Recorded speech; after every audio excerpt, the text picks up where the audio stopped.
Hey everyone, hope you're having or had a good day. I have been a bit MIA the last couple of weeks. I think this is the longest break I've taken from a podcast in quite some time. And to be completely honest, I just haven't really had the energy to get on the microphone and record something. Life has been lifing. there's been a lot going on. Business has been, it's been. That's all I can say. The cost of living is definitely affecting the markets that we operate in. So at the time of recording this, the Iran war is ongoing and fuel prices have skyrocketed, and people are obviously feeling the pinch a bit. So we've experienced a bit of a downturn in our lead conversion, and we've had a number of customers actually drop off. We've tried to offer people some service changes and just tried to lessen the financial burden on them a little bit. But we've lost some clients, and we're not seeing as many people saying yes to our quotes as we normally do. But things like this are going to happen. You're going to go through times where you kind of just need to weather the storm for a little bit. And kind of reminds me of a conversation I had with Lorna Dorset, the CEO of Retrovision, which if you're not from Western Australia, you might not even know what it is, but it's pretty much like Harvey Norman. It's a big white goods and like home appliances retailer. And she's one of our clients. And I used to have like conversations with her about business because I had pretty much free access to her, and I was just cleaning her house and I would talk to her. And I remember many years ago, she told me about times like this, and she's I think 80 something now, and she's been in business for a long, long time. And I was like, how have you gone through so many changes in industry? How have you gone through so many turbulent markets and world events? And, how did you get through those times, and how did you weather the storm, and how did you know you were going to see the other side of that? And she gave me a lot of good advice, but really the all you can really do in these times is just hold cash, put off any big buying decisions or any big decisions in general. It's generally not the time you want to be taking big swings or big punts, things that could be uncertain or quite risk heavy. A lot of people actually would argue the opposite and say, in times of economic downturn, that's when a lot of wealth is made, and that's when you want to make a lot of big moves. I disagree when it comes to business, particularly a service-based business or even a product-based business.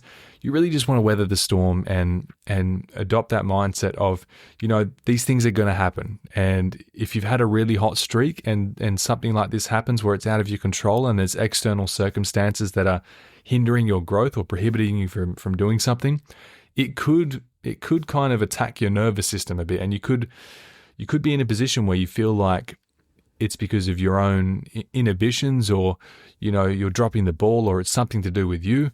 And it's not going to feel good because you've had that feedback loop and you've had that gratification loop where things are going well and then all of a sudden they're not going so well. And so it's really just mindset and learning to weather the storm. So it's really good when I get access to people like that, and they all go through the same thing.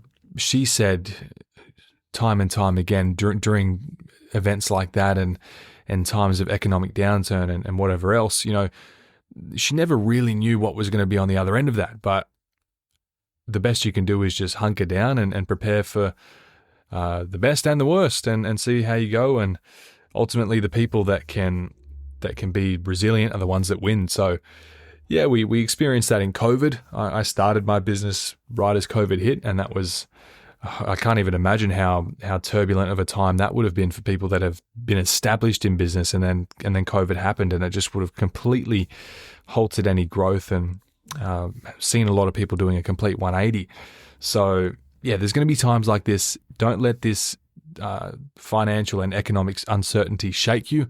Don't let what's going on in the world distract you.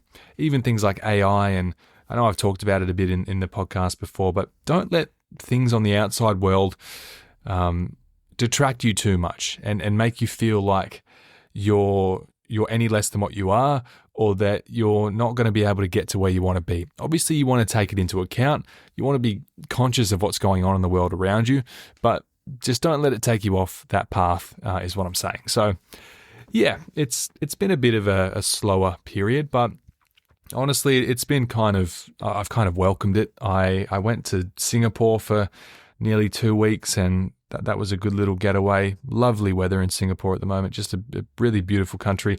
And it's a really well run country. I don't know what people's opinions are of Singapore, but yeah, very well regimented country. It's like, I don't know what the term is, but it's pretty much like they elect a president, but it's pretty much a dictatorship, and it's like, but it's a dictatorship everyone's happy with, and it's because they run the country really, really well. And I was like speaking to taxi drivers and locals and just asking what their experience is like as a resident living in Singapore. And everyone has really great things to say about it. Like if you talk to people in Australia, everyone's got something bad to say about the government or something else. But in Singapore, pretty much everyone I spoke to had really, really good things to say about it. It's a very clean country, very good laws, very well regimented, as I said.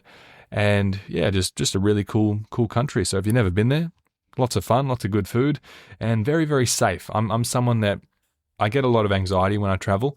And so being in a place like Singapore just kind of puts me at ease. And yeah, that was a nice getaway. My family was there as well.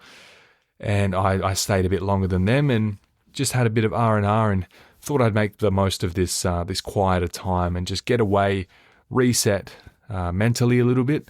And yeah, just strategize what my next moves are going to be, and also work more on my software developments that I've got going on in the background. So that's the other thing that's going on.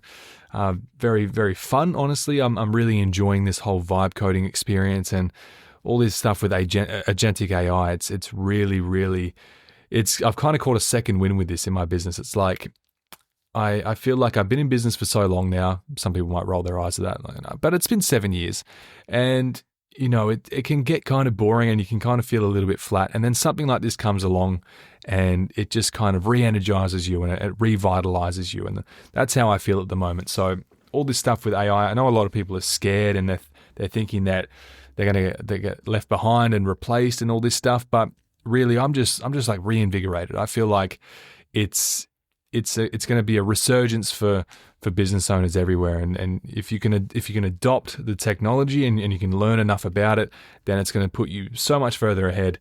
And worst case scenario, in like 5 years, it just becomes a level playing field where we're all doing this, and this becomes like the new standard or the new meta. So that's what I've been working on. It was good for me to be able to get away and just work on some projects on my laptop. And yeah, we've still got, I mean, I was saying that we're experiencing a downturn in business, but in saying that, we also have a really, really lengthy waiting list still. And it's because we've been really struggling to keep up with demand, and in a way where we can maintain the level of quality and compliance that we like to have when we're hiring staff. And so it's been a really hard scale to balance. So we've got a wait list of around nearly 200 people in Bunbury. It's pretty insane, actually, and that's really not a flex, because it's a lot of money that's just sitting there on the table, and we haven't been able to really adapt our hiring strategy to keep up with that. And so I pivoted slightly, and I had a meeting with upper management about a month ago, and we were just kind of talking about what we can do, because we want to capitalize on this. In fact, our start of the year meeting to kick things off was the 3 C's. That was the title or the basis of that meeting, and it was compliance, it was consolidation, and capitalization. So we really wanted to capitalize on the level of exposure and growth that we're inevitably going to have this year, and it's come into effect quite incredibly. Like, we've experienced more quotes in the first quarter of 2026 than like the second half of last year.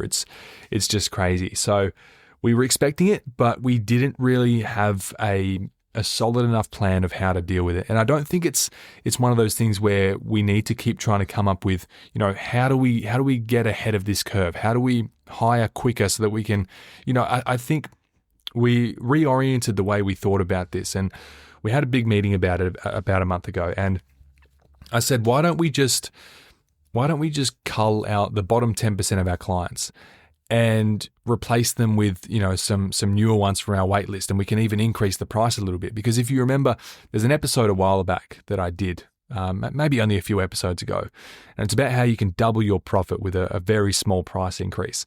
And I pretty much broke that math down to my upper management in the business. And I said, look, we can increase our prices by 15% and we can increase our profit in doing so by 100%. We can double our profit with a 15% price rise. Now, our prices are already the upper end of the market. It's nothing crazy, but in Bunbury, we're charging around 75 to about 75 an hour for residential cleaning. And I was just like, why don't we just increase that by another $5 to $10 an hour? And, that would make such a big difference, especially at the volume we're doing. And we can do an audit where we look at the bottom 10, even 15% of our clients, and we just cull them. That these are the clients that they cause the most issues. They're the least profitable for us. And it just doesn't make sense for us to keep them, because the goal isn't to get more clients. The goal is to get better clients. And it creates that harmonious cycle, that virtuous cycle where if you can raise prices, sure, you get a slight drop in volume, but that actually gives you more breathing room, and it allows you to have better service quality, better team morale because they're less rushed and there's less burnout, and you're able to invest more in your team, and so they get you better results and you get better reviews as a result of that. And then you have higher perceived value because when you increase prices and you're the premium priced player in your market, there is actually a higher perceived value attached to that, and there's more trust attached to that. And then it's even easier to justify the higher pricing because of all the things I just talked about. So, think about restaurants like Nobu. There is a certain stigma attached to Nobu simply because of how much money they charge for their food. And as opposed to something like McDonald's, McDonald's is McDonald's, but, no one's putting it in the same conversation as something like Nobu or, other fancy eat-in restaurants.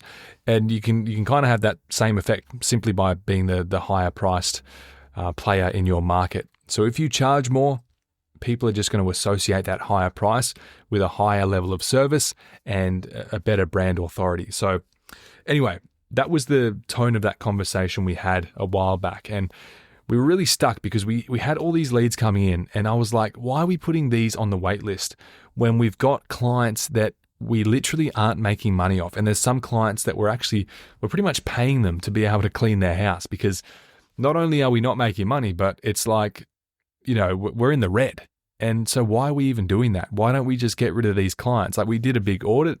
Part of the new software I've been building is I've set up this agent that basically fetches data from our job management system, which at the moment is Jobber, and it cross-references the amount of time cleaners are spending on the job versus the time allocated, and then it's looking at how much we charge the client, and then it's calculating how much the cleaner would have been paid for the time they spent there, and doing like a little plus minus report of the cleans where people are going overtime every time and the ones that are on time or ahead of time. And basically we just decided to cull a bunch of clients. And funnily enough, all the clients that we weren't profitable with, all the clients that we weren't making money on, they were the ones that we didn't like the most. They were the ones that were always complaining, canceling last minute, and, all this and that. Just for whatever reason, we had the most problems with them.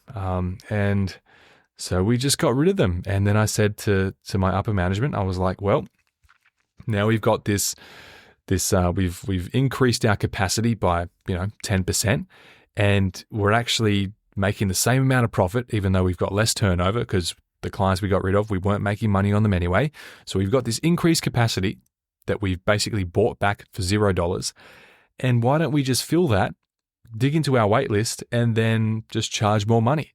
And Stacey, who's our operations manager in Bunbury, she was like, "Oh, do you really think people will pay, $80 to $85 an hour? Like that's getting a bit extreme, don't you think?" And I was like, "Well, business 101 is when you're booked out, you should increase your prices, because being booked out really just means that you're not charging enough." So that was the kind of limiting belief that I had to shake with the team. It's like, we're not getting this. We're not booked out, and we don't have this massive wait list because we're doing something right. It's like it's not something that we should be proud of. It's something that we should capitalize on, which is what we talked about at the start of the year. And so, yeah, we dug into our wait list, and we just were like, let's just charge more. let's increase our prices by 15% and effectively double our profit. Because if you're charging, say $70 an hour, and your profit margin on that is, let's just say for argument's sake, it's $10 an hour after you've paid your employees and overheads and all that stuff. If you can increase your price from $70 an hour to $80 an hour, whatever percentage increase that is, like 16%, then all of your other costs stay the same, but your profit per hour goes from $10 to $20 if you increase from 70 to 80 an hour.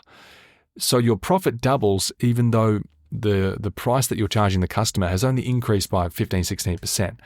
And so it's a big shift. It's very, very simple math, but it's such a big, monumental shift in the business. And so we did that with our waitlist.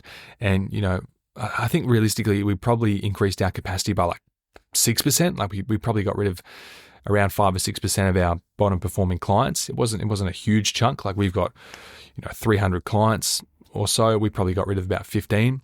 And then we just replaced them with people that pay more. And so we got rid of our bottom performing clients and we replaced them with ones that were wildly more profitable and higher quality customers, because the ones that pay more, they're usually just nicer to deal with. They appreciate the service more. They're just of a different caliber, and it's a lot better to deal with. And so, we just said, why not? We've got this big wait list. We don't care if people say no, because we're not making any money off them anyway. There's nothing we can do with them. So we may as well just toss that line out there and see who bites. And funnily enough, the conversion rate was quite high. And so we were stoked with that. But for the time being, we're just kind of maintaining this level at the moment.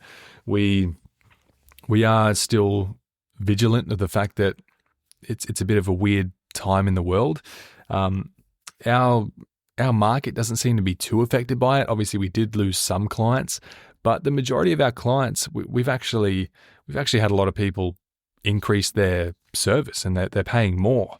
And so, it seems like the middle class and the lower middle class are obviously quite affected by it.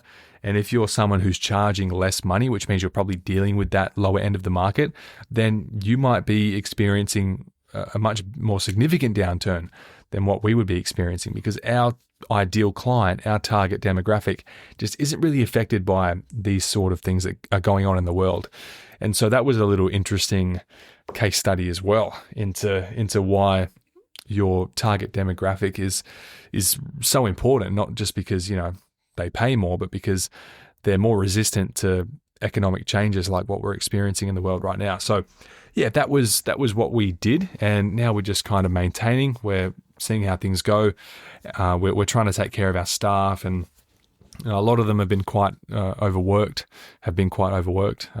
They've been doing a lot of, it's been so busy, and we've had some cleaners that have been doing a lot of extra cleaning than what they normally do. So we're trying to just consolidate at the moment, give people a break, and we've increased all of our employees' travel reimbursements by 50% to help with the rising fuel costs. And we're just, like I said, trying to weather the storm. I'm hoarding cash. I'm sitting on cash, and I'm just waiting for whatever's on the other side, and we're ready for it. A lot of people are scared right now. I wouldn't say scared, but I would just say vigilant, and I'm remaining on my toes and just trying to make sure we get through this unscathed. So it was definitely a testing time, but we took that test and we decided to take the opportunity to just trim a bit of the fat off of our business and replace them with better clients that pay more. And it was a great little case study into how that actually plays out in the real world, because it's all well and good to say, increase your prices 15%, double your profit, but how does that actually work? Well, for us, it worked really well, and we experienced a great deal of success by doing that. So that's just me talking my walk and walking my talk, I guess. And besides that, it's been an interesting time. I'm going to Sydney in about 3 weeks. I'm doing another morning TV segment, so that'll be really good for the business. We've lined something up with a very big morning show. I'll be going on a very big radio show. I'm talking to a book publisher. I'm talking to another big media outlet while I'm there. I don't want to say names. I don't even know if I'm allowed to. But yeah, it's going to be a very packed week in Sydney. We've got a lot of stuff coming up. Shout out to my agent. My agent's doing awesome. Shout out, Brooke. So yeah, that's going to be good for the business. We're hopefully going to get a big boost from that. So we're going to launch a campaign to go alongside all of that press run that I'm doing. And yeah, I've got to get back on the saddle, get in front of cameras again, which I am really, really not looking forward to. But hey, it's good for business. It's good for the personal brand, so I always welcome it. People always get really confused when I say like I'm awkward on camera or I don't like being on camera. They're like, isn't that what you do like 24/7? And no, I'm so awkward. I'm so weird on camera. It's why you'll never see me like posting videos of me just talking to my phone. 90% of my videos are voiceovers because I don't know. I just don't like talking to a camera. It's a bit out of my comfort zone, but I need to take some of my own advice and step out of my comfort zone and confront that a little bit. So anyway, yeah, I've got some exciting stuff coming up. It's going to be great for us in the business, and yeah, it's things are going all right. That's pretty much it. I'm just dealing with some life stuff at the moment as well, and trying to be present for everyone, all my staff and family and everything. Just trying to. You want to make sure it's a tough thing when you're in business and you're an entrepreneur and you've got people that count on you, not only to, pay their wages and put food on the table and bring clients in, but also just to maintain that level of morale and be that safe and confident and assertive face and voice in the business. And, it's sometimes hard to show up to work and put on that face and put on that personality when, under the surface, under the hood, you may not be feeling necessarily 100%. So yeah, it can be tough. And I get a lot of lovely messages from some of you guys who listen to the podcast, and you say really great things. And I feel like some people put me on a bit of a pedestal that I don't really belong on. And, I'm very good at running a business. I've done very well in the business, but there's still a lot of stuff that I'm trying to discover about myself and things I'm trying to work on with myself, and, trying to balance that with also running a business and also showing up and putting on that face every day. Like, it can be really mentally draining, and, it might look different for you. You might not have a team, but you might have a family. And so, trying to show up for your family every day when you've got stuff going on in the business and vice versa, like, it can be a really tough thing to juggle. And it's something that's not as often talked about with entrepreneurship. And, it can really just shake your nervous system after a while. And that's kind of what I experienced. I kind of fell out of love with the business a little bit, if I'm being honest. And, there was probably, 6 months where I wasn't really putting in the amount of effort that I really wanted to. And while things were growing and things had been going great without me, I felt like there was a bit of a void, and I needed to fill that. And so I'm trying to just learn to deal with this mental load as I'm trying to grow the business into the next stages, and while also trying to have a life as well at the same time, because I'm 7 years into this now. I'm still fairly young. I'm 25 in a couple of weeks, and I don't want to just blink one day and be much older than what I am now and just look back and be like, I really wish I just smelled the roses a little bit and lived a bit. And yeah, so that's what I'm trying to do, but I'm also not trying to waste a great opportunity because I'm very, very grateful for the position I'm in.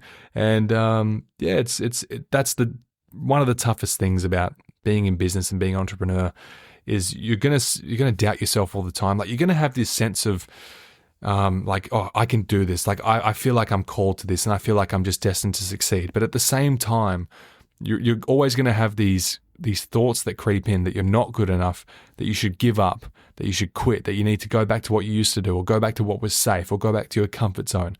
But that is the dichotomy of a business owner. We think that we can do it, but we also think that we are the least capable people of anyone to be doing what we're doing. And so I just wanted to give you that, that reassurance that we all go through it.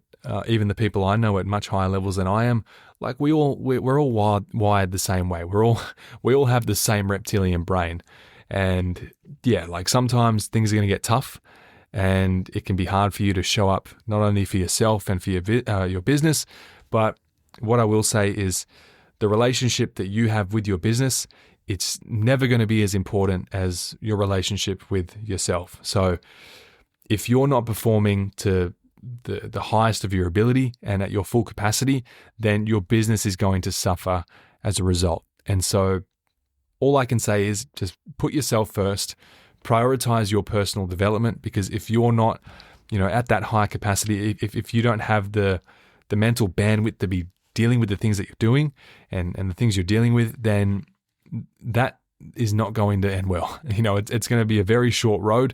You're going to burn out, and I think that's how a lot of entrepreneurs do get burned out, because they fall into that trap of I'm going to prioritize the business and I'll build this, and then everything else will get better as a byproduct of that. But really, the relationship between you and the business is not as important as your relationship with yourself. So just remember that. We all go through our own struggles, and it's going to be hard. And, business is hard. It's one of the hardest things that you can do in life. It can be a very thankless journey.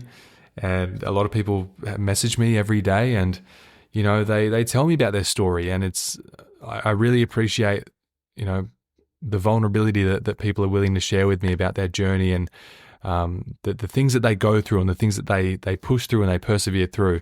And really, that's all you can do. But at the end of the day, you still have to take care of yourself. So I don't know. I just wanted to end this episode with that message. Just look after yourself. And if you're ever, feeling like you're in the lurch or a bit down in the dumps, reach out to me. My DMs are open. I do read my DMs, and I appreciate when you guys do reach out. And I'm always happy to, just give a second opinion, or even just be someone that can listen to you vent, because entrepreneurship can be a very lonely journey, and it can be hard for people to find people that can listen to you and not just hear you, but understand what you're going through. So yeah, that's all for today. Not 100% sure if we'll be returning to weekly episodes for a little while. I don't know, maybe I'll come back next week straight away, back into the swing of things. But I don't know, I feel like I might just take a little bit more time just for myself, and because I've been there's a lot of stuff in my head business-wise, and I want to shove a little bit of that stuff out and make room for me, if that makes sense. And I strongly suggest some of you do the same as well, because it's very important, as I'm sure I've stressed enough. So hope you enjoyed listening to me speaking to you again. I'm sorry I left you for so long. I'll try not to do it again. And it's been very, very endearing for me to get these messages from people like, where's the podcast? Where is it? When's the next episode out? It's been 2 weeks. It's been 3 weeks. I really do appreciate it. And I want to show up for you guys. I want to keep putting these episodes out, because I'm also very aware that this is the only cleaning business podcast in Australia, to my knowledge, that for one has gone past 10 episodes. That's why I started this podcast in the first place. I was like, there's no other podcasts that are actually putting out episodes. So and then let alone that, this is the only one that's still going, I'm pretty sure. So yeah, I'm happy to be back, I guess. Hasn't been that long, but yeah, hope everyone's having a great day or night. And it's a weird time that we're in. It's a turbulent time. It's a time of uncertainty, but just remember, it's a big mental game, and if you can weather the storm, you'll get through this, and you'll be able to get through anything. So with that being said, thanks for listening to another episode of Self-Made, and take care. See you next time.